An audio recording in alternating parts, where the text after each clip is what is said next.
Hello everybody and welcome back to another episode of K&B Fishing. Today we're going to be hitting up some trout streams. I just got my trout stamp and I'm super excited. Got some spinners going today and I also brought my fly rod as well. The river we're fishing at today is better with spinners, I believe. I've tried fly rods here before, not too much luck, but I know the trout are there. So today we're going to try to catch one.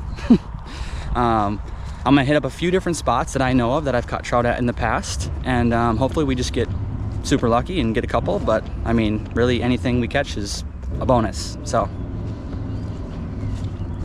let's see if we can catch something. All right, you guys, we're at our first spot here. The past few weeks has been really rainy and stormy, so the rivers are probably a little higher than usual. I'm going to be throwing a gold, very used MEPS number 3 spinnerbait. I think for this river I should have had a number 2 MEPS and I should have bought a brand new one, but today I don't know, I was a little rushed, so I'm kind of just going with my gut today, and we're gonna just throw a spinner throughout all the little pools that I see today, and hopefully, fingers crossed, we can catch a couple trout, maybe even a few creek chubs. That'd be super cool. But yeah, let's get in here.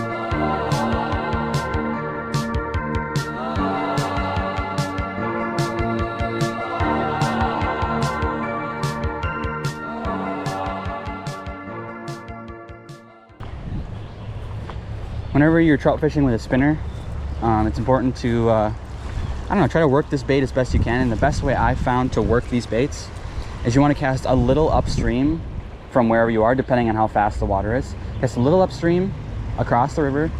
You want to reel it very slowly, and you'll see the bait, the difference in the flash. The flash that this bait makes when you reel downstream, it's just like pop, pop, pop, pop, pop. And you want that because the flashier this is, the more likely something's going to hit it. So let me see here. I'm gonna try to, there's a kind of like a little spring-fed thing right here, so a lot of the fish are probably gonna be in this kind of spot. This is why I kind of saved this spot. Hopefully there's something here. I don't know yet. I haven't even casted once, but let's see here. Try to get you guys set up good. I'm just gonna start whipping this thing, and hopefully something bites.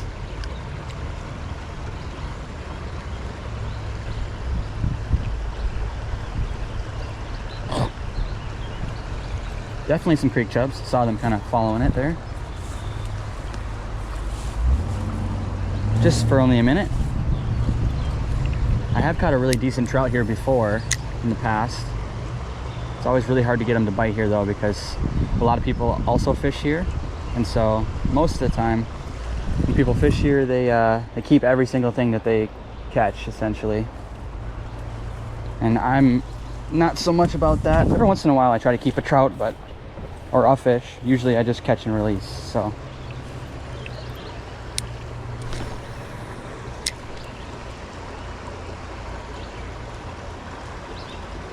And if the water's really fast, you want to reel super slow, because if you watch your spinner, you're gonna see how well it's actually flashing. And you don't need to reel it that fast once it gets down past you. Unless you're just trying to keep it out of the rocks or something, then it's more understandable if you're reeling it in quicker. But with these kind of spinners in the river like this, you really want to reel it slow to really let that bait do its job, because it's really just working hard, you know.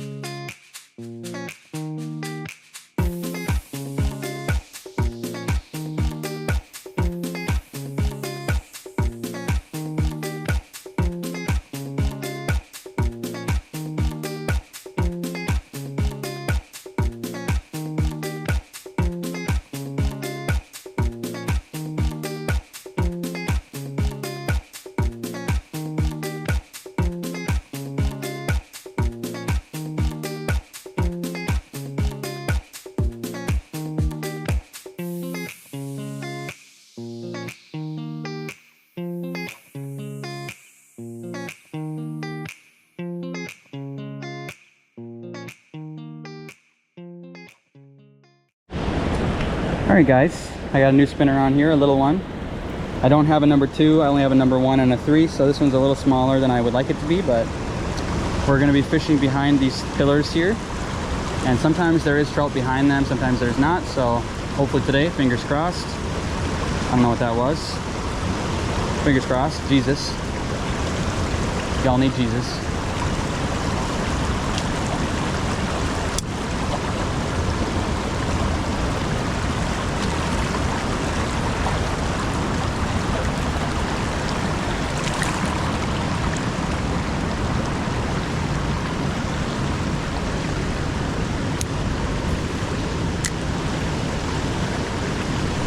Got one. Nice trout, nice trout. Hopefully I can land it for you guys. Brown trout. Awesome, dude. Awesome, awesome, awesome, awesome, awesome. Okay. Let me wet my hands quick. All right, all right, all right. Calm down, calm down. Look at that. Beautiful brown trout. Let me get the cook out of him here.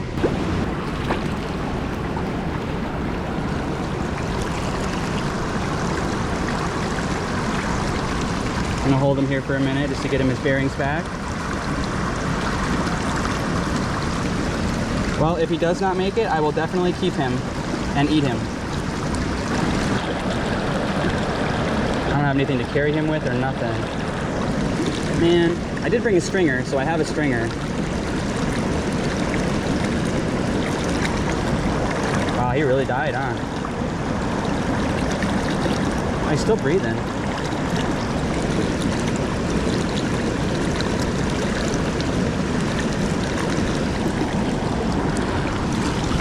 Well, at the end of the day, I can definitely keep him to eat him if he doesn't live. I have other trout that I need to cook as well, so I probably should honestly get on that. I think I'm gonna do that. I'm gonna pull those tonight and I'll grill them tomorrow. Along with this guy too, I think. I'm just trying to keep him upright. Keep the water flowing over his gills. Never really seen him do this before. He could just be shocked too because the temperature change of coming out of the water here is nice and cold. And so what I'm thinking is once he came out of that water, it kind of shocked him, the temperature change.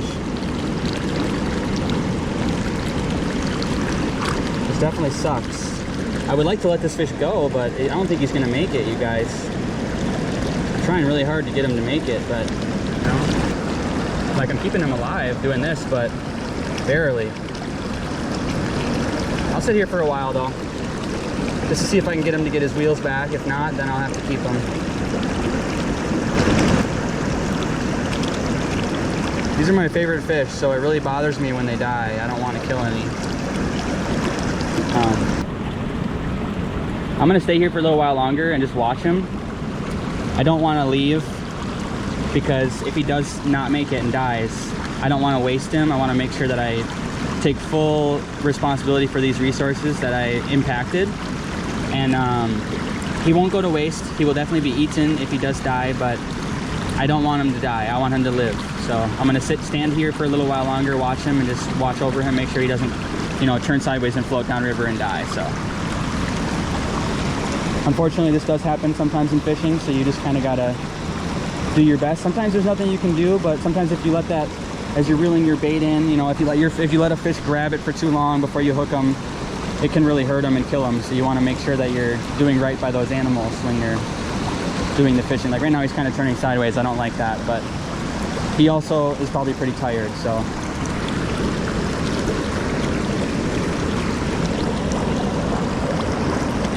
I'm right here, buddy.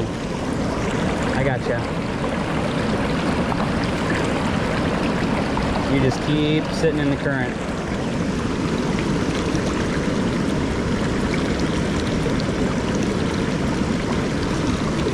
I'm just gonna be with him for a little while. If he doesn't make it, like I said, he will not be wasted.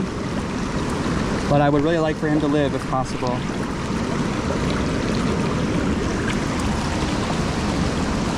He's kind of getting it a little bit.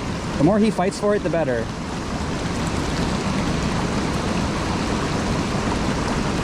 I'm just gonna stand with him for a little while, and I'll stop fishing until this is all figured out. I think what I'm gonna do is run up and grab my stringer just in case, and I'm gonna come right back for that guy. Look how beautiful this fish is. Absolutely gorgeous. Yeah, we're gonna keep him, I think, today, guys, because he's not doing good. I tried everything in my power to keep him alive, but that's okay. He will not be wasted. And I might have a trout or two at home too, so maybe I can just make a meal out of this guy. All right, you guys, so unfortunately that fish, I think the temperature change from being in the water to being out of the water, I think that definitely like shocked him, because when I hooked him and caught him, I took the hook out, he didn't bleed that much. So I really don't understand why he's just struggling so bad to get his wheels back and just swim off, essentially. I think the main thing is the temperature change, because the river itself is nice and cold, and it's about 80 degrees out here right now. So I don't know the exact temperature of the water, but it's all spring fed here. So I've caught a lot of trout here in the past, and I've literally never had this problem before, where the fish is like shocked like that. Like, he was trying for a while, he just wasn't getting it. So what I'm gonna do is I'm gonna keep fishing. I am gonna keep him. I have him on a stringer down by the river there, just to kind of keep him fresh and cold. Yeah, and maybe, you know what, I'm gonna keep fishing. Like I said, if I go to catch another fish and it has the same issue, then I'm just gonna keep whatever I catch today. This is the river, I believe, so you can keep up to 5 fish a day. So I'm still okay to keep fishing. That really bothers me when because I do from time to time catch and release, or excuse me, I do from time to time catch and keep and eat the fish, but there's majority of the time where I just catch and release, and I do not feel comfortable releasing a fish that I don't think is gonna make it. So I'm gonna be keeping that guy, and then we're gonna keep going. So we got a nice brown trout. Heck yeah, dude. Let's keep this thing going.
All right, you guys, we hit all my spots today.